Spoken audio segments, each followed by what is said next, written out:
Hello everyone, I'm Varsha and you are watching the series of success stories brought to you by Indian Achievers Forum.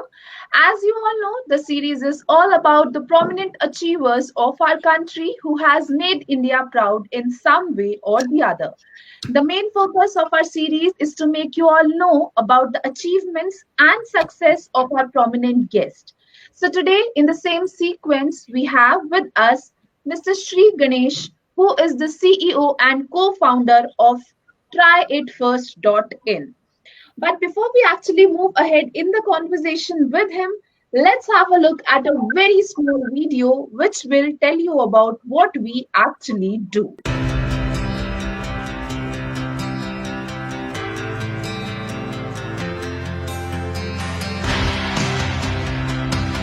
Indian Achievers Forum is driven by a full-fledged advisory board. The board consists of experienced personalities who have excelled in their respective careers.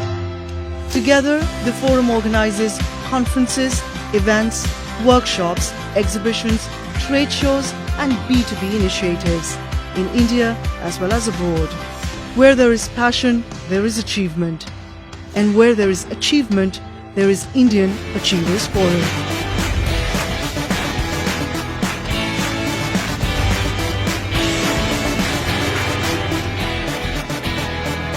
Hello, Mr. SriGanesh, how are you? I'm good, Varsha. How are you? I'm good, sir. Thank you so very much. So, before proceeding ahead in the show, please tell us something about you and your profession. About me, I'm an IT professional. I started with my career somewhere around in 2002. But my passion was R&D since I come from the BITS Pilani and WIT, where we had a lot of innovations and other research-based activities. So my passion from earlier was research, and looking at that, I had joined a startup in IIT Madras, and then continued with my research into the networking.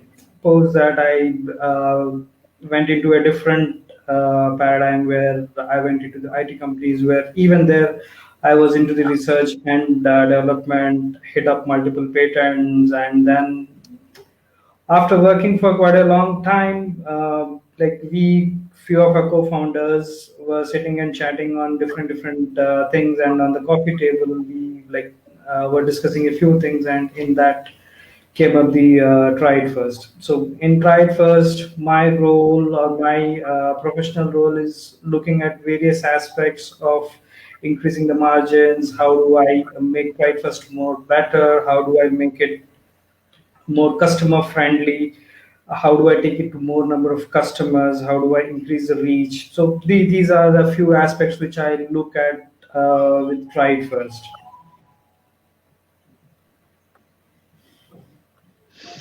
Okay, so Mr. SriGanesh, it's like life is not a cakewalk for any one of us. So, what sort of challenges you have faced in your journey in your organization? Definitely, starting try it first was not a cakewalk. It's still a walk on a tight rope. It's like right from the idea till the implementation, getting the fundings, bootstrapping it. The challenges are plenty. Even the try it first as a concept, the try and buy is a very niche concept. Only a few people had tried, like the Mintras, the Lenskart, the Bluestone. They have tried it out, but there were a couple of challenges which they have faced. There were a lot of feedback which they got, and looking at the try and buy as an overall, we had to do a lot of research. How do I make and how do I take the trials? How do I connect with different companies, convince them that try it first and try and buy is a important concept for them to take it forward. It's like if I start talking about that, then 1 hour would not be sufficient, a whole day would not be sufficient. But still, the challenges mostly have uh, the funding.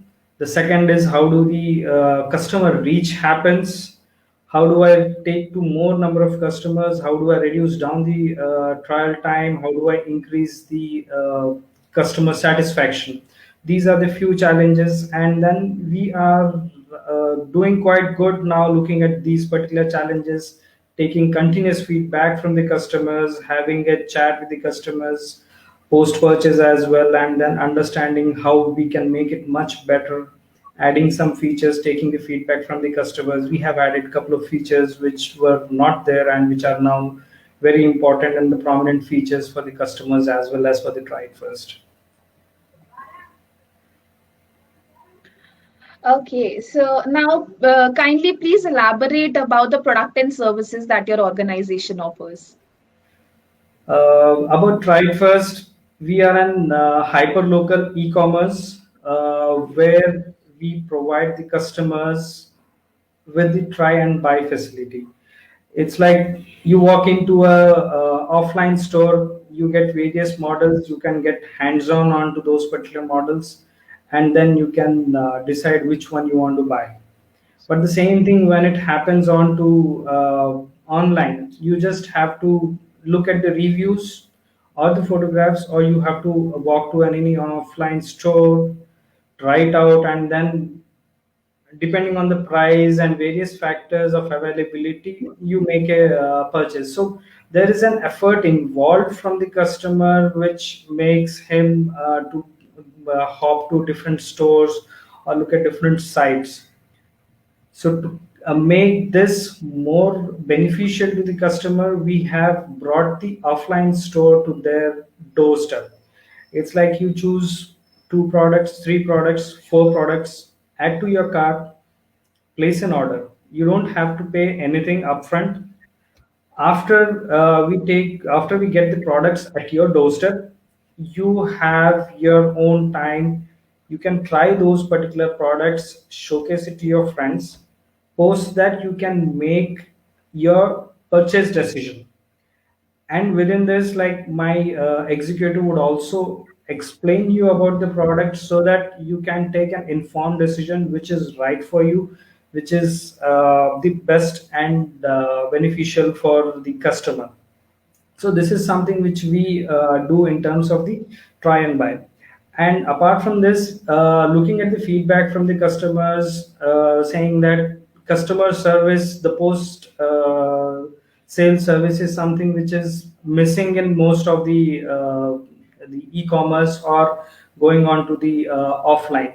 Saying if someone has bought an electronic accessory, but it develops some particular defect, the customer has to go all the way to the service center and then get it replaced. Though the replacement time is of 10 days, but the issue of getting it within the 10 days is quite low. After 2 months, 3 months, if it creates a defect or it generates any defect, so the customer has to go all the way to the service center, get it replaced or get it repaired. But we jump into this and we become the bridge between the customer and the service center. It's like you just like the customer just needs to raise a return request or a replacement request, and my executive would collect that, verify the genuinity of the defect, and then take it to the service center, get it replaced or repaired, and then give it back to the customer. This is one important aspect, like which not many of them do, except for a few offline retailers. Not many of them do. So these are few features, and apart from that, we have something called as super cash. That's like the cash pack, where in every particular purchase you get a cash back, and this particular cash back can be redeemed for the fullest, and we do not restrict the usage of the complete cashback as well. So these are a few features of our product right first, which are different from any other online or offline electronic stores. Seems very interesting. Okay, so talking about the future, how does the future of Try It First look like, and what are the plans to it? Like, what are your further plans to it? uh, Future of the Try First. It's like a very how do I say that? We are looking Tried First as an e-commerce which is in every nook and corner of the country. Today, most of the tier 2 and tier 1 cities, most of them are still reluctant to go online because of the online payments, the way at which the payments and a lot of frauds happen. So they want to like touch, feel the product before they make a purchase. So we want to give them this as an alternative, and they can have a wide range of products rather than a restricted set of products which are generally available at their retail stores within their city. So giving them the complete avenue of e-commerce with the retail experience is something which we have it in the future. And to do this, we plan to grow vertically as well as horizontally. Vertically, in sense, add multiple categories in terms of electronics, in terms of more gadgets, in terms of adding different categories like cameras, watches, going into the apparel category, going into the footwears. It's a plenty. And in terms of the horizontals, we plan to move to different parts of the state, into different cities, into different metros, as part of our future plan. Okay, and I wish you all the very best for all these plans of yours. Okay, so moving ahead, what are your views on self-reliant India, and also how is your organization working towards it? The self-reliance India or the Atmanirbhar Bharat. We are very keen at looking at the Atmanirbhar Bharat. In fact, on our website, we have a special category called as Made in India, where we promote the products which are made in India with a lesser price. We reduce down the margins on those particular products so that we like promote the Made in India products. And apart from that, we are coming up with an hyper local concept where we connect all the local communities and all the local shops within the city so that they can take all their products to the different parts of the city rather than just restricting it to their particular area. So if I look at Hyderabad, in the old city, there are various shops, there are various retail entities where they have their own shops and they do business at their particular places only. But they are restricting themselves because not everyone from every part of the city would go and visit there. There are various challenges for them as well. But if we give them a platform where we can connect them with the customers who are looking for such products and explain the customers about the product, because in terms of e-commerce the most of the explanation happens through the reviews or either through the images, but the actual or the physical explanation of the products is missing, and we plan to bring out that into the hyperlocal concept which we would be starting very soon and connect the communities and the various retailers into this particular sector. And apart from that, we plan to move into the niche handloom sector, and that's something which is very important because handloom is an important sector on which the villagers still live with it, and it's dying because it's not getting reached to the actual people who want to buy it. Many people want to buy it, but they have various challenges how it would be, what is it. So those things can be like we can take those particular things by making customers try it, and then depending on their particular ability they can make the purchase, as well as the tribal arts and other things which probably for the customer, like for the promoters who are selling it, the shipping is a bigger challenge, shipping it to different cities and then packing it and getting back if there is a return or something like that, and the damages, that becomes a very big challenge. So we are coming up with an innovative concept which would connect all these arts and crafts industry, and then give them a better and a more suitable way than the current e-commerce sector.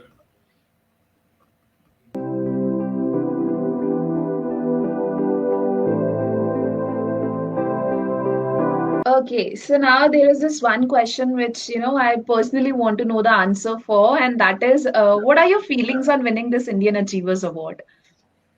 Um, Winning an award is always a great thing, and from the forum where it has celebrated with various big personalities, and getting from that particular forum, it likes gives a sense of at least some achievement. Yes, we are adding something to the India, to the community of India, and it's always a great feeling to have an award where we can, like, we are part of it. And you are truly an achiever, I must say. Okay, so talking about the CSR activities, tell us a bit about your social contribution. In terms of the social contribution, what we do is, like, whenever we hire delivery executives, we don't just make them the delivery executives, we give them the salesman knowledge, so that they don't remain just a picker and a deliver. We add them the ability where they can understand the product which they are taking it and delivering it, so that even in future, if they want to be if they want to go move out of Try First as well, they have their own way of understanding things, they have their own way of living. Because being a salesman, you can sell anything, you can create your own shop, you can become an entrepreneur, you can have your own set of retail store. There can be many things, but if you're just a picker and deliverer, then you remain that, because you just move all around only doing one particular thing. Apart from this, we are tying up with an NGO where we will be contributing a part of our profit, or a part of our margin, to that NGO, and we would be making every customer as well as a part of it, giving him the certificate of his contribution for every purchase he has made through our portal. Okay, so before concluding our lovely session, what mantra or message you would like to give to our today's generation, who wish to be an entrepreneur someday?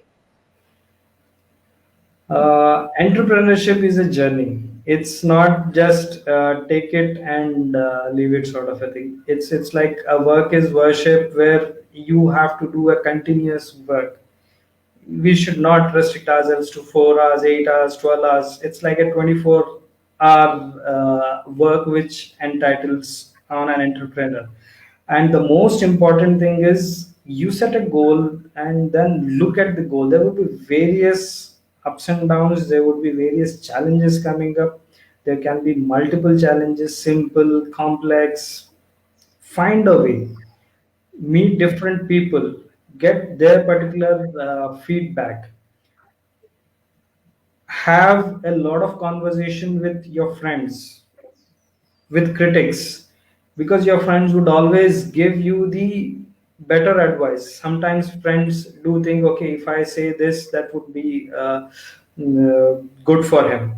So take all advices from them, go with the critics, understand what they say, what are the faults, they find it out, take those particular faults, make them as your biggest advantage, because finding a fault with what you are doing is a very important thing, so that you can upgrade yourself, you can upgrade the product which you are doing, which no one else does. After going into the market and then doing it would become much difficult than very early into the market.